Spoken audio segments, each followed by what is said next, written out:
I will build a city. I will build you a city that is comfortable.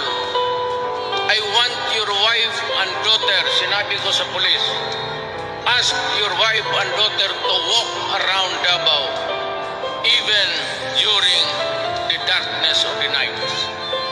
If they go home unmolested, if they come home safe and sound, if they come home happy from where they were, using the streets of Davao City, that is the environment that I want for my city.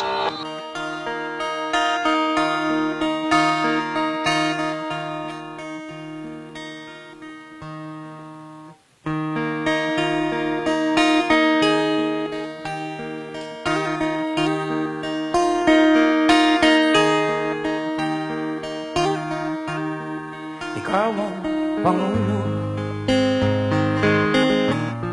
para sa pagbabago. Sawa na ang bayan ko sa magnanakaw na trapo.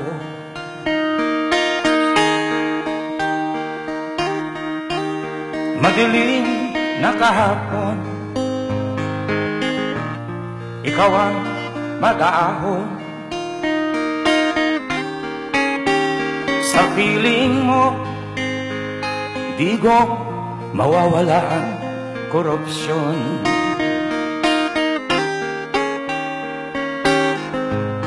Tayo na Pilipinas, tayo na magbago.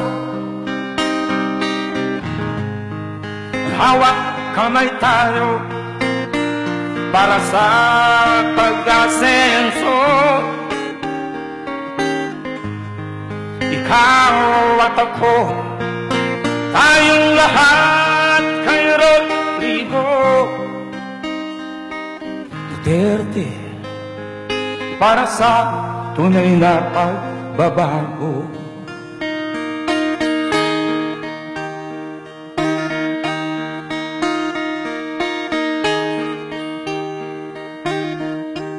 Masdan mo ang paligid, palamak mga krimen, rape, droga at mga nakawan, dapat nang mapigilan.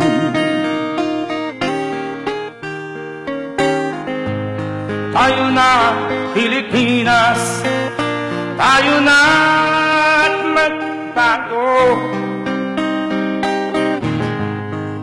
Hawat kamay tayo para sa pag-asenso. Ikaw at ako, tayong lahat kay Rodrigo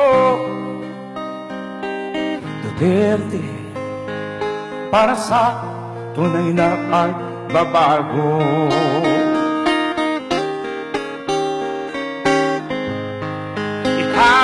At ako, tayong lahat kay Rodrigo Duterte, para sa tunay na pagbabago.